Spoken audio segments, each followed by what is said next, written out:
Well, welcome back, Awareness Explorers. We are really happy to have you here, and we have a special guest explorer that I'm fascinated to talk to again. I'll give you a little bit of information about Dr. Amy Lindgren. Um, the way I know Amy is we've been to several workshops together, Vortex training and Finder's Course stuff, which are all consciousness related. And to my great fortuitous luck, I ended up sitting next to her flying back from Boston to Sacramento. And Amy is one of those people who really has a remarkable story and remarkable state of consciousness. And I think you're going to be fascinated listening to her answers to our questions. When I sat next to her, we talked constantly for 5 hours. And I think we just touched the surface. So we'll see if we can make that a little bit shorter today. But first, before talking to Amy, I want to say hello to Brian. How you doing?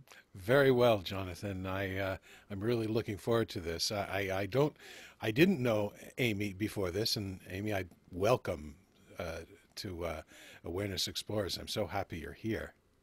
It's wonderful to be here. You're a medical doctor. You have a PhD, and you are one of the most awakened people I've ever met. So you have many ways of making us all feel greatly inferior. But anyways, I have found you to be one of the most loving and awake people I've ever met. And so I want to ask you first a little bit about your background. Have you always been into consciousness stuff? I mean, how'd you fit that in when you were doing the medical thing, the PhD thing, and everything else you do? Actually, it was mostly focusing on nerdy goals for most of my life. First, I was really into history. I was like, I'm going to go to grad school. I'm going to really learn about history and just immerse myself in the Middle Ages, medieval gynecology. Wow. And then decided, oh no, let's do something a little more useful. So I'm going to start taking science classes, and then kind of got drawn into going to med school because it's like, oh, that's a really helpful job. And gosh, that's really, really nerdy. So it was a really intense focus on the intellect and on thinking and on figuring things out, and trying to kind of pierce through the veil of reality through the intellect. And so spirituality was really way off my radar, just because there was such the intense focus on academia and kind of pushing that as far as it could go. So I think, I think really what's happened here is a good example of if it can happen to someone who is so into her head and so into the intellect, if this weird awakening thing can happen here, it's definitely available for everyone. That gives someone us who hope. is so someone who is so far on the piles of books and superfluous degrees and all that, taking so many classes, so many notes, sort of being in the head so strongly and having a really strong sense of self, like a very happy, functional, high achieving self. It was just kind of like a volcano of energy and positivity, and having that drop away and just having it be so delightful, so if that can happen, it can really happen to anyone. Well, how did that happen, and what exactly did happen? So what happened is that I found myself in residency, which is it's great in a lot of ways, but it's also exhausting. And it can be a very toxic environment, I think, just because there's kind of a lot of leftovers from kind of the old school way of doing things, which is sort of, there's kind of abusiveness and humiliation and all that, which did not jibe very well with, this nerdy, oh no, we learn through enjoyment and pleasure and love. We don't learn through abuse. That makes no sense. So kind of hitting a wall with that, being physically exhausted from the hours and just the exhaustion from like the resistance of this system that was made absolutely no sense. Sort of hitting a wall and saying like, oh, I think this ship has gone as far as it can go. Like this Amy-ness, it's just like, it just can't go any farther. And then like, well, let's see, I've done everything I could possibly do using the intellect and using willpower. What's left? Oh, just surrender. And then that's kind of when the turning to more spiritual topics began. And it was, I think because it had been pushed so far, you know, that's as far as it felt like it could go, it actually was quite easy just to say like, oh, just let it all drop, you know, just let it all go and just surrender, and then just look for what was showing up. That's interesting. You know, that's a theme you hear a lot in people who awaken, is that they took something really far, usually suffering, and just, you know, I'm going to go as far as I can with whatever it is. It might be depression or intellect or working, and then they hit a wall, and then give it up, and bam, some magic happens. Which makes me want to go for a PhD right now or something.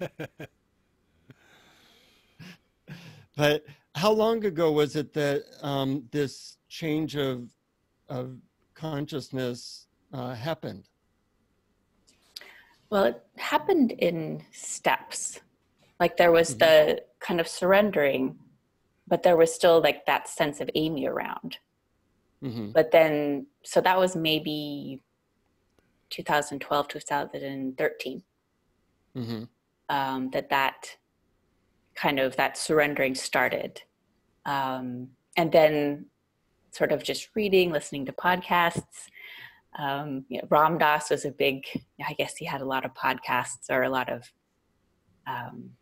you know, his talks. So just kind of listening to that, like the notion of, oh, there is a sense of self that can go away. There was like that, like there was the intellectual notion that that could happen, but there wasn't a belief that was really possible. But there was, with the surrendering, there was, well, let's try it and see. And then it just happened that I took the Finder's course, I think 2015. So there had been kind of like a, you know, exploration for a couple years, and, you know, kind of living more of a surrendered life. And then taking the Finder's course, and just doing the techniques. And then perhaps 6 months later, at the end of 2015, I was writing an email, and then I looked inside and said, what do I think about this? And then looking around for the little I, it's like, wait, where did that thing go? Where did the I go? What? And it was sort of this disbelief of, wait, that can happen? That wasn't just an intellectual concept. That's a physical sensation that the little person is gone. And then, yeah, that was it. Never came back. Never came back. Yeah. Wow. I think maybe because there's a theory that because that sense of I was such this, you know, fireball of like optimism, positivity, can-do attitude, you know, it was so energy draining for the rest of this body that once it was gone, it was so relieving that it was like, oh, you know, it was like, it's like, no, thank you for leaving. This, whatever's left can handle it. We're good. Yeah. So I think maybe there was no, yeah, it was just so much relief that there was no need for it to come back. Did it shift into something else? I mean, did a different identification appear, or did the I just disappear and then no identification whatsoever? So what happened? Yeah, it was just that little person was gone. And then it was just this body. And there was suddenly a noticing that what seemed like every molecule in the universe, including the molecules in this body, were these like shimmering, vibrating molecules of unconditional love and acceptance.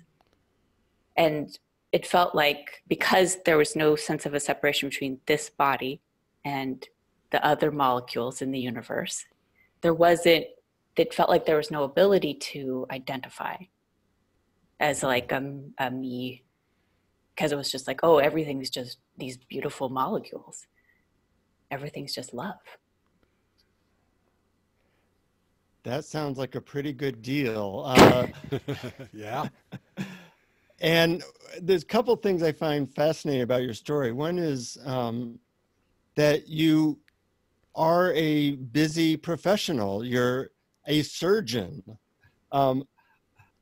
And you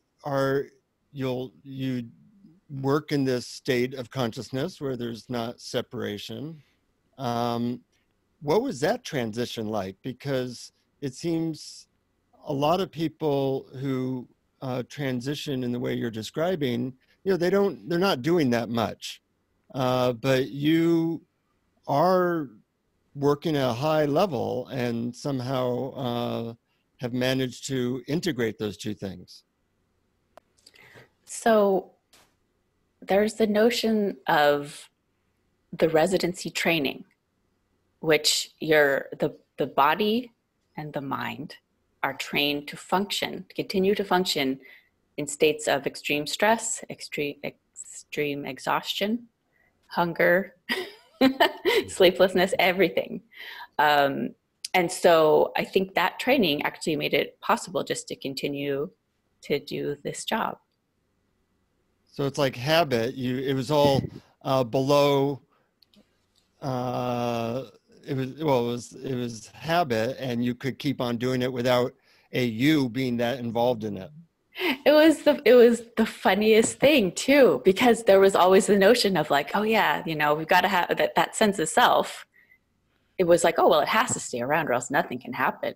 That's what the sense of self thought, I guess. But then it turned out, nope. Mm-hmm. This body just apparently knows what to do. It knows how to feed itself. It goes exercising, it sleeps, and it knows how to go to work, and it knows how to do the things that it needs to do at work. And it actually is a lot easier. Without the interference of ego, personality, thinking it's doing something. Yeah. And again, I feel like it's important to say that, there was a particularly loud sense of self here, so I don't think that's necessarily applicable or needed, for other bodies, mm-hmm. for other human bodies, and it's just here, it just happened to be a lot easier because there wasn't that voice coming in, there wasn't that interference. And so now it's like, it's a lot easier to like focus on what's needed. And I guess I should mention that there has been a lot of what we can call deconditioning, right? Like the old habits that were still there, left in the body or the nervous system. And just for our listeners, when you refer to the body, you're referring to your body, but since you don't identify so much with a you, that's how you phrase it, the body or little Amy. But it doesn't, a lot of people might say that sounds weird to them. I understand it because I've experienced that, and I'm sure you have too, Brian. But really, you don't have a identification with your body so much anymore. Yeah, it really is not at all. It's amazing. It's just this body is running around and people call it Amy, and okay, it's Amy. It's so bizarre. It's still bizarre. This is four years later. So bizarre. Yeah. It's a lot of fun. And then do you feel like decisions somehow get made by something else, or or maybe the little Amy has its own mind that's not really you and it makes the decisions, or do things just sort of happen by themselves? How do you experience it? So the interesting thing is that over the past 4 years, there has been kind of a progression you know, when the deconditioning, when the old patterns, when they dissolved over time. More recently, perhaps in the last year, 2 years, there's been an increased sense of being like a multi-organism. And so then explain to us what you mean by that term, because I've heard you used it before, and I think it's a great term, but I'm not sure what it refers to. Well, there's a really palpable sense of the way that this body here is connected to other bodies. So it's kind of like, is it like, you know, my hand is connected to this bigger body, and it certainly doesn't feel separate from my other hand. And in that way, your body feels like a hand of a bigger body, which could be called the body of humanity. Yes, that's a wonderful analogy. Yes, and it's fascinating. It's just paying attention and not having resistance to the input that's coming in this direction. And basically it's, you know, there are invitations like, oh, go to this vortex healing seminar. Okay. Oh, you're on the clinic schedule. Okay. Oh, go to the OR. Okay. So it's, there's a sense that the multi-organism makes decisions. Mm-hmm. And that might have always happened, but before there was a lot more resistance coming up about like, oh no, Amy has a thought, you know, this little sense of an Amy, you know, she has her own opinion about what should be happening. But now it's more like, oh no, it's a sense of like, it's this much bigger body is making the decision. And then this is a little hand or a toenail or something that's just going along with it. Right. And you said that conditioning was dropping away. Was that something that was just happening on its own as a result of the sense of self dropping away? There was a suggestion that was a helpful thing to do. And then there was sort of a mechanism that had been in place for many years before that was kind of like a mindfulness. It's kind of a homegrown mindfulness of just kind of noticing what was going on, like in terms of emotions, thoughts. And then that mechanism kind of got converted a little bit somehow to just notice like, oh, these are behavior patterns that are arising. You know, those aren't actually really useful anymore. You know, like, oh, there's this weird, you know, sensation in the chest. Oh, that's like a residual anxiety left over from all those residency experiences. Is that really needed? No, not really. And then it would sort of just, you know, over time, it would just dissolve. No, that's a fascinating description of how deconditioning happens. And some people who awaken don't actually look at that, and it's confusing in some gurus where they are highly awake, but they have these really harmful behavior patterns, and they don't decondition them. And people are like, you know, how is it that they can still do that and awake? And it's nice to hear that you were able to see those patterns and that they could fall away by themselves. Yeah, but there is a notion of,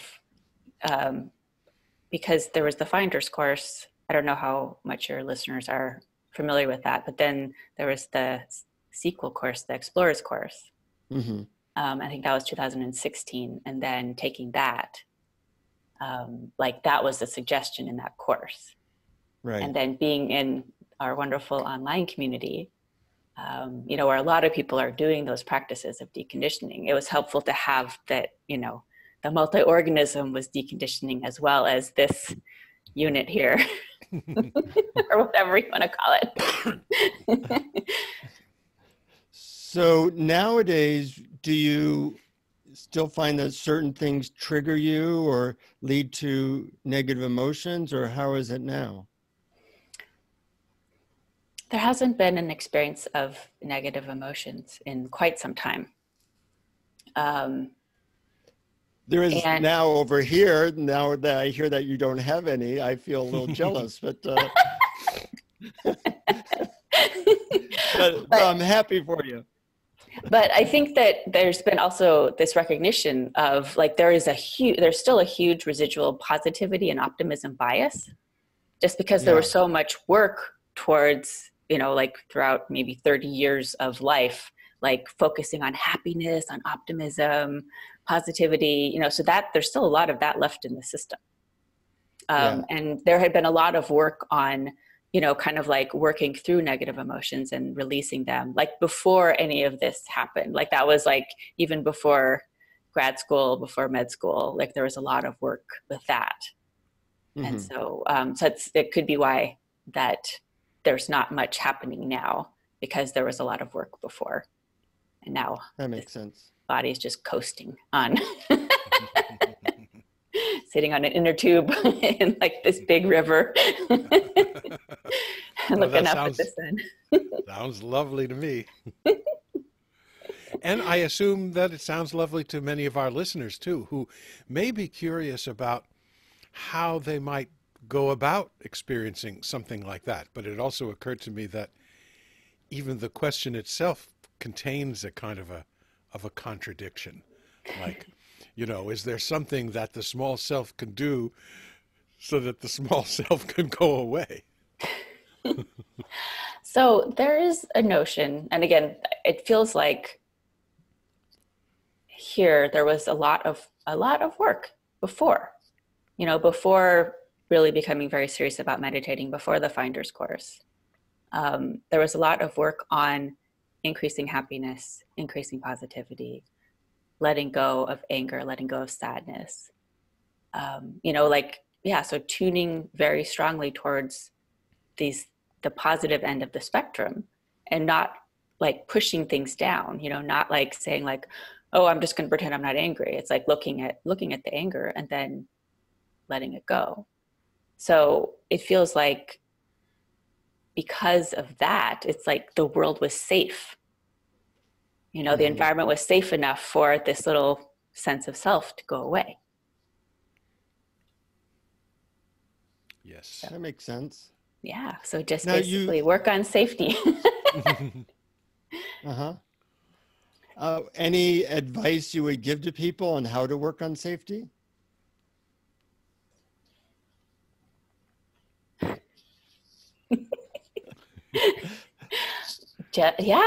Just look at things, look at what's coming up inside. And you mentioned that you didn't push them down when emotions would come up. Yeah. You didn't. So it didn't sound like you were in the whole spiritual bypassing thing. You were really allowing the feelings to happen and to experience them fully. Is that right? Yeah. It was noticing that people in my environment when I was younger, if they pushed down their emotions, they would tend to explode out in unhealthy ways, perhaps, or less than functional ways. And so there was a realization of, oh, maybe pushing them down is not helpful. So maybe just look at them, ask if they're reasonable. Is this just the body just feels crappy today and, it's just having a reaction because it wants to find something to be mad about, or, or is there is the situation something that is triggering something like a sense of unfairness, a sense of injustice, kind of really getting to know my own personality triggers, I guess, because there's a lot of things about fairness, a lot of things about injustice that would be, would trigger a sense of anger or frustration or other sorts of negative things, and just kind of working with that.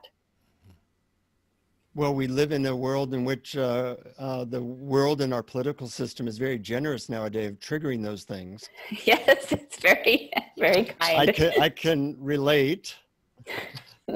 So when I find myself in the latest self-righteous rant inside my head over what's going on in the world, and what might a person like me or our listeners do with that, I certainly recognize it, but is there any way of being with that helps to decondition it, or I don't know, something else that might be useful? Yes, the one that I think I have one technique. We're all ears. Which is, and it's useful because it's very maybe tuned to this system, who knows, but it's, seeing that thing that's arising, seeing the trigger, and like seeing it as like, it's a part, it's a part that's being triggered. It's not a me, it's just a part of this system that's being triggered, looking at it, thanking it, saying, thank you for showing yourself. And then just loving it. And I love that answer. That's a great answer. And I have even used that in moments. And that's like a things dissolve in love. Yeah, because and I think that's the thing about the safety is that, if these parts that are they rise up to defend the system, right, from whatever the perceived insult or threat is, just loving that part, because then it feels like appreciated and it feels like it's safe to be released and go away. And then it seems to tune the environment, the interface, whatever you want to call it, much more strongly towards unconditional love. Yeah, that's beautiful. I've experienced something very similar to that when I realized that the parts of me that were creating fear or creating resistance were actually, and these were things that I villainized. I said, oh, they're bad because they're making me feel bad. And then I realized they're actually trying to protect me. Yeah. And why are they trying to protect me? Because they love me. Yeah. And when I started loving them back and saying, okay, I'll listen to what you have to say. You may not have the final decision about what I do, but yes, you're welcome here. The relationship to them changes. Is that similar to what you're talking about? Yes, definitely. And it's a wonderful thing that shows up with other bodies too, right? Like people who are coming across as very unpleasant. And you know who you are. Well, they may not. I don't know, because again, there's like recognizing that again, this is a theory, but all bodies seem to have those parts that rise up to defend the organism against the perceived threat, whatever it is. And here, especially in the past couple of years, kind of as the deconditioning has happened, there's this recognition of the most beautiful humanness in those traits that rise up to defend us. And that's the thing that seems to bind the bodies together, right? It's like that beautiful human trait of like, oh, I got to defend the organism. I'm rising up, in anger or frustration or anxiety or fear or sadness, I'm defending. And it's so beautiful. And so then if someone's coming up, it's like, oh, they seem angry. It's just like there's an ability here now to really just see, like, not see the anger as an angry person, but just see it's like their beautiful little human part, their vulnerable part. That's so sweet. And just seeing that, and just like it's just like love. It's like this love that binds these bodies together.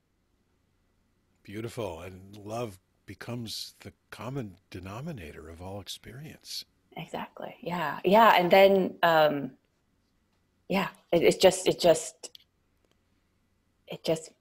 I don't know. It's hard to put these things into words, I think, because they're just it's so beautiful, and it's so surprising that it's everywhere. It makes me think, like, in our bodies, we have parts that, like antibodies that are meant to protect our body in a certain way. The germs might not feel good about the antibodies, but the antibodies are there for a reason, and it makes the body stronger. Yeah. So we all have those little parts that come up to defend And us. we have our favorite politicians who are doing that on a bigger scale.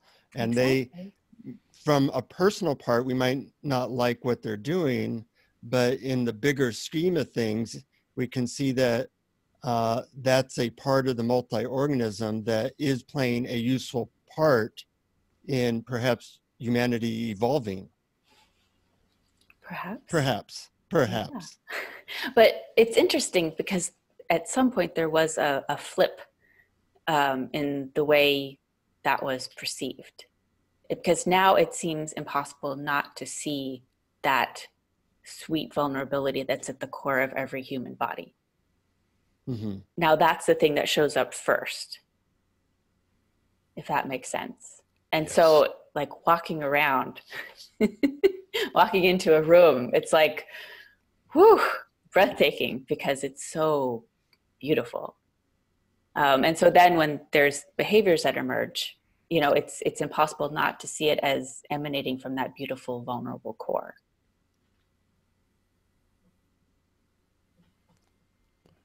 And somehow you're able to go on.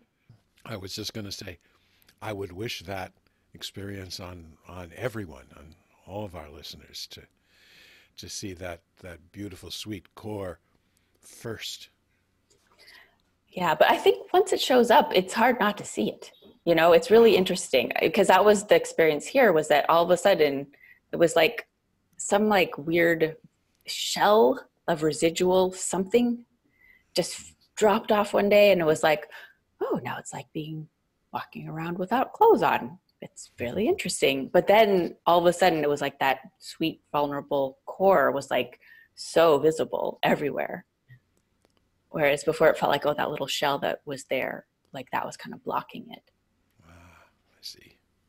So, you know, we often can see that sweet, vulnerable core in young children and babies. You know, they might be even throwing a tantrum, but we see that there's vulnerability there, and at some point we lose that. You know, it might be when the baby turns 9 or 10, we start to look at them differently. And also pets are very useful that way, that we see their sweet vulnerability. Now we just have to move that to people over the age of 8.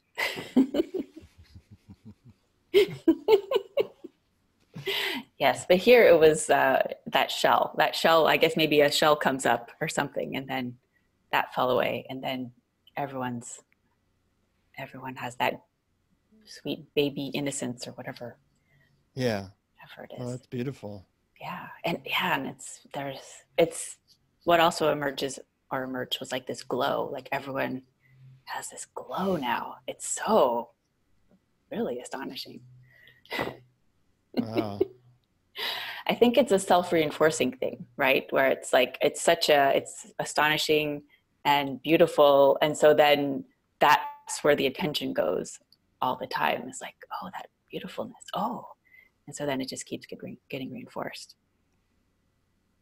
Well, you have that glow. So I think the world is more reflecting that glow in you. And I love how much you smile and laugh. Were you always somebody who was smiling and laughing a lot? I think so. I remember as a young person, I was really into comedy, and I'd watch all these stand-up comedy shows, and, you know, I'd always tell a lot of, not necessarily jokes, but, you know, funny comments. And there was an enjoyment in making people laugh. So I think that's part of the whatever's left. Yeah. I think probably this body might smile more now with that vulnerability, like noticing that it's like, oh, it just can't help but smile. I also notice around you that when you refer to yourself in the third person, like this body or this organism, that it has an effect on me, because we look at things so personally now. You know, probably in America more than anywhere else. And just being around a person who doesn't identify so completely with their personality is a very freeing feeling. And I sometimes find myself thinking in terms of Jonathan, like Jonathan says, and you do that, you know, like there's this being who I don't know him that well. He keeps manifesting out of me. Meanwhile, I'm laying back here watching his antics. Some of them I like, some I don't. And it's a great way to be in the world because it's much more freeing than feeling like your whole value in life comes from your conditioned personality. Yeah, definitely. It's a huge difference than what was before, because it is, and it feels like is a lot more space just to watch what's coming out of this mouth. Mm-hmm. And to notice like, oh, maybe that wasn't, as the Buddhists would say, very skillful. So, oh, like somehow there's a little pop-up, make a note. My old teacher used to say, if you can learn to watch yourself, you'll never be lacking for entertainment. Yeah, it's fascinating. Like, this body just gets up and goes for a run, and it just knows what to do. And then it feeds itself breakfast, and it gets on the Zoom call, and it just knows. Yeah. There were so many years spent thinking that the little sense of Amy had to do all that stuff, or else the body would just like maybe just lie on its back in a lump, maybe somewhere beyond a pile of laundry or something. Who knows? But yeah. So then, do you have much less of a sense of having to control everything? Because it always seemed to me that the feeling of need to control was the primary cause of suffering in a lot of people's lives. Yeah, the need to control things definitely, like, but that kind of, a lot of that fell away with the decision, whatever, to surrender. Right. Like, so it's been quite a number of years since that, but I think there were still a lot of micro control issues, perhaps. But luckily those have fallen away. And now it's just really, it's like being on an adventure. So. And things just kind of come to you and you surrender to them. Or it's, again, now it's not even a surrender anymore. It's just sort of like being on the, lying on the inner tube in the river. And it's just like, okay, kind of maybe bumping into a rock, and no, that's kind of fun. And, it gets choppy. Oh, interesting. Any final questions, Brian, that you'd like to ask? I know Amy's going to lead for our YouTube listeners on a journey of a meditation, but I want to see if there's anything else you want to add. Sure, I'm looking forward to that. But before we do that, I am curious if there was anything that someone could have told you before this happened, or something that you wish you had known before, or that you would maybe say to any listeners who might be pre that sort of state of losing the self. Was there anything that you wish that you had heard or that you knew about? Yeah, that it's really possible. It was such a surprise that it happened. So it is really possible. And it, with mindfulness, of what's coming out of the mouth and the behaviors that are arising, it seems to work really well. Yeah, I've heard that before from other people, that we do in this culture tend to think that this is what happens to Ramana Maharshi, but it doesn't happen to us.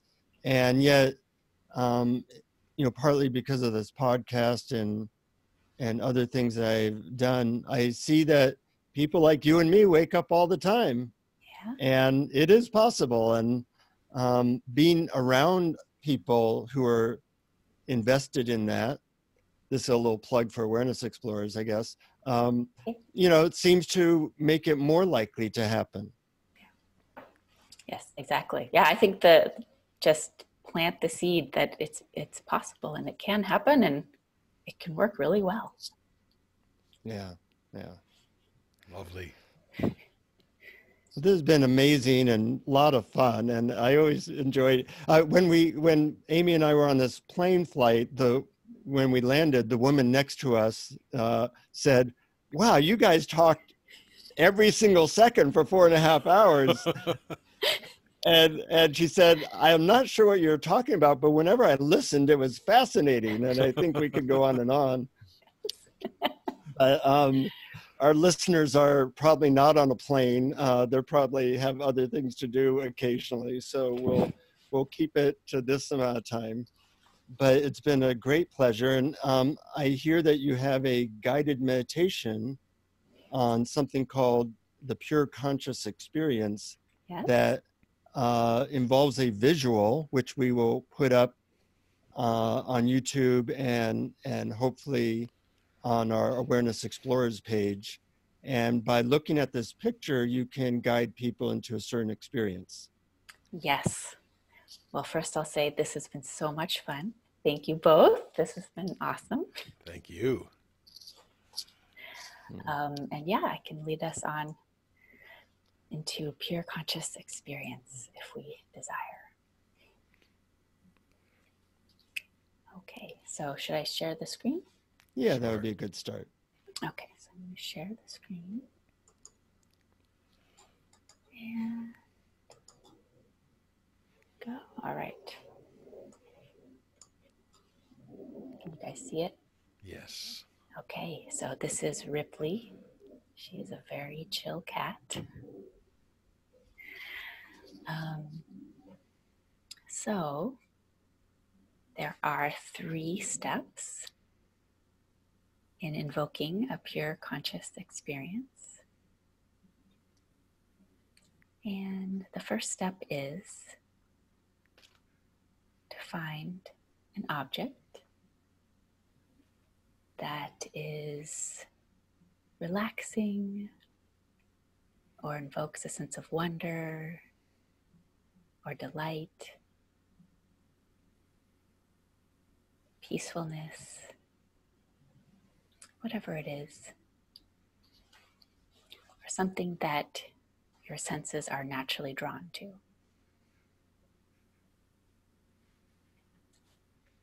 And so we can spend a few moments.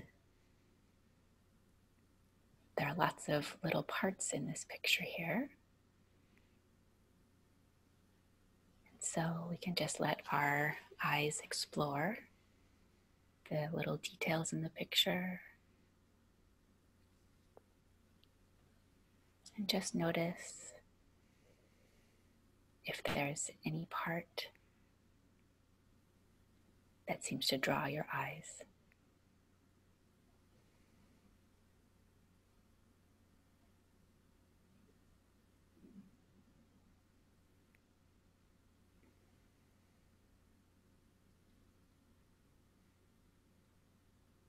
If thoughts arise, it's okay to acknowledge them. You can just let them go. Let them pass through.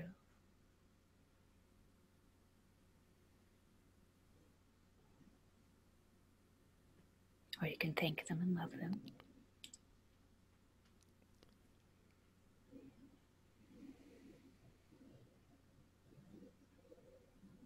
And then the second step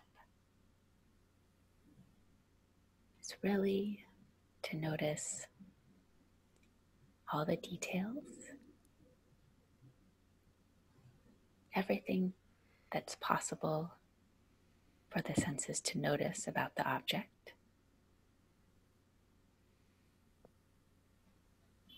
Now, these are just details, not stories.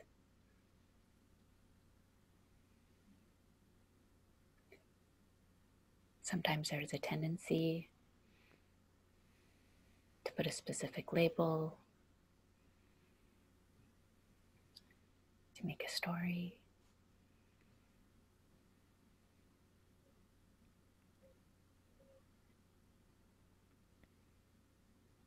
But here we just let that go.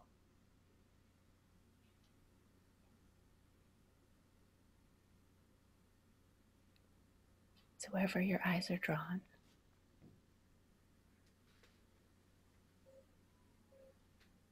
just notice the shapes,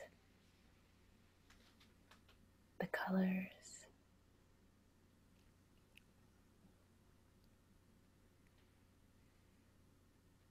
the contrasts.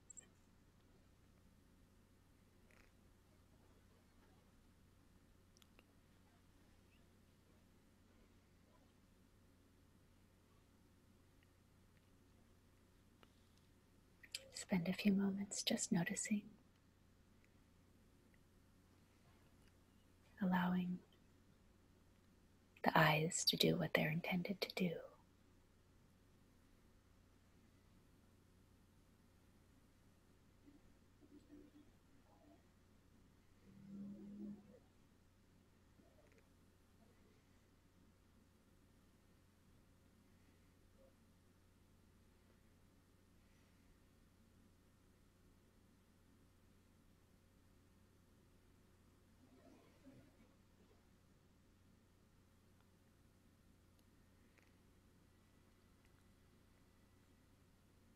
Again, if thoughts are arising, it's okay just to let them pass and return attention to the object.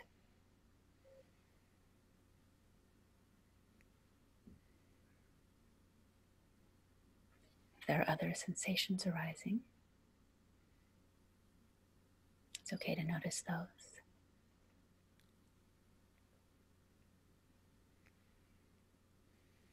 And particularly,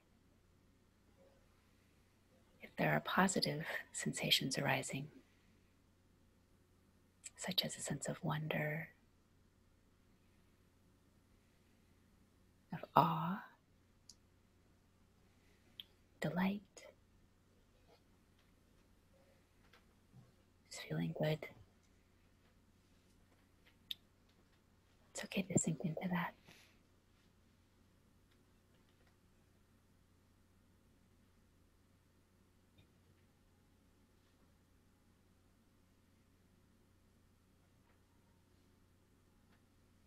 While you're sinking in, I continue to just notice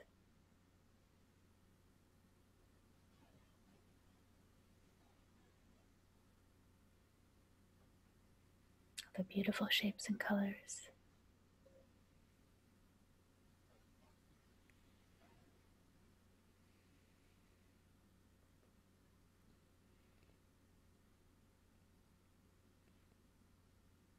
Sometimes with this step,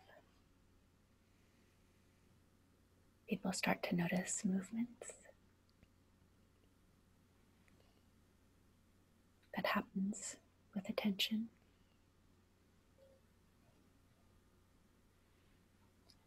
Shapes start to change.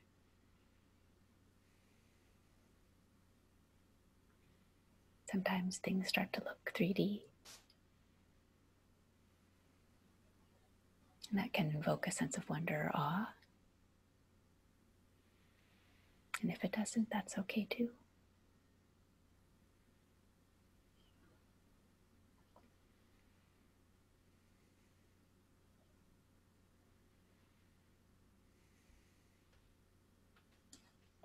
And the third step here is to pay attention to how the senses are paying attention.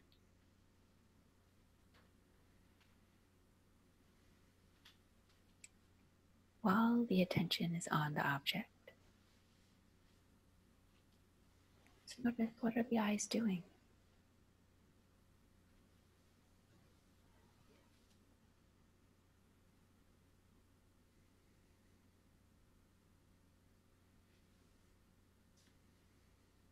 And this isn't about the story of what the eyes are doing.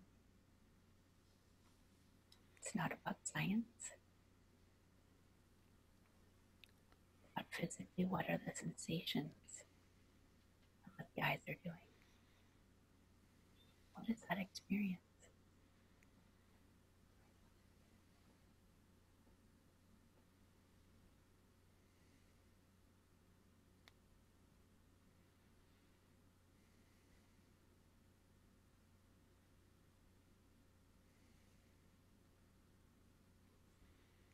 I find that having that dual focus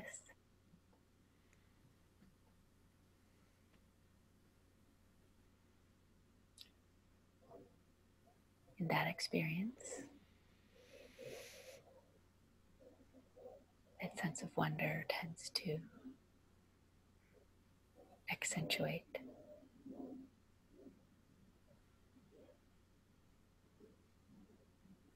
It expands out, fills the space.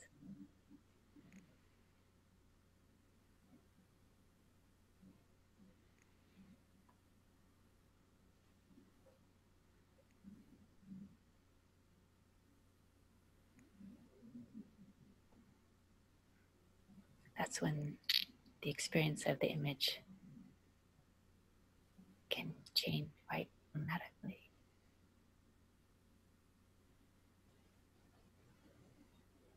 Really start to seem like it's moving. It can become geometrical.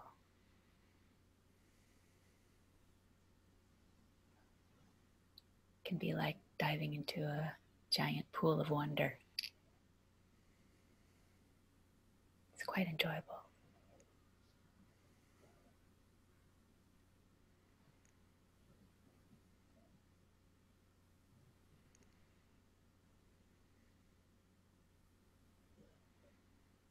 So whatever sensations are arising,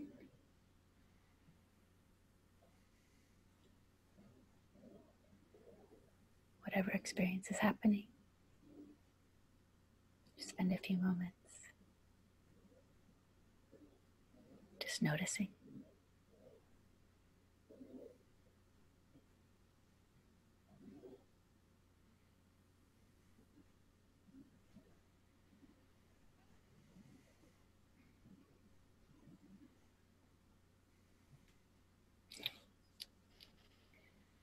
All right. I'll stop sharing now. Thank you for that. Beautiful. How was it? Thumbs up? I feel a little stoned right now, so it's hard to respond. I loved it. It was wonderful. Yeah, Ripley is a great, Yes. she's a great, I don't know, participant or whatever, guide. Mm-hmm. And for our listeners, teacher. For our listeners who are listening to this audio only, if you go to YouTube and search for Awareness Explores, you'll be able to find the video version of this, and you can see a picture of Ripley yourself. Or you could use any picture of something that you really find lovely to look at, couldn't you? Yes, definitely. Yeah. And I did try to make it a little more vague so that people who couldn't see Ripley could use whatever picture they wanted. So. Yes, I noticed that and appreciated it. Though, truth be known, Ripley was quite a picture there, I must admit. Wonderful. That cat had a lot of beauty to her. Yes. Absolutely. It's almost like she's in the room with us. It's so much fun. Yeah. Well, it's a delight to talk to you, Amy. I think you're an inspiration, and also your way of talking about these things, I think, was contagious and just really fun to hear about your experience. And I was really touched by the method that you gave us, that when there's a part of us that might, quote, be giving us trouble, that it's something to love, and in that it can dissolve into beingness. Yeah. And that's a great tool that we all need in this day and age. It's my one tool. But yeah, this was so much fun. Thank you both. These great questions, great discussion. And it's so delightful that there's this podcast you guys do. It's wonderful. Like bringing it to the world. It's really like, that sweetness is just so profound here. So thank you. Well, thank you so much. I loved it. And I'm so glad to hear that it's possible. Yes, it is possible. If it's possible here, it's possible everywhere. So for our listeners out there, remember it's possible and keep exploring. Yes. Yay. Keep exploring. I love it. Keep exploring, everyone. Yes.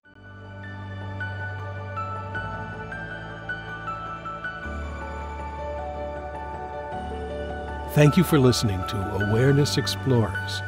To learn more, you can check out our website at awarenessexplorers.com. Please subscribe to our podcast on iTunes, Google Play, or your favorite podcast app. And we'd love it if you would post a review. And please share our link on Facebook and with family and friends, because knowing yourself as awareness is the greatest gift you can give yourself or someone you love.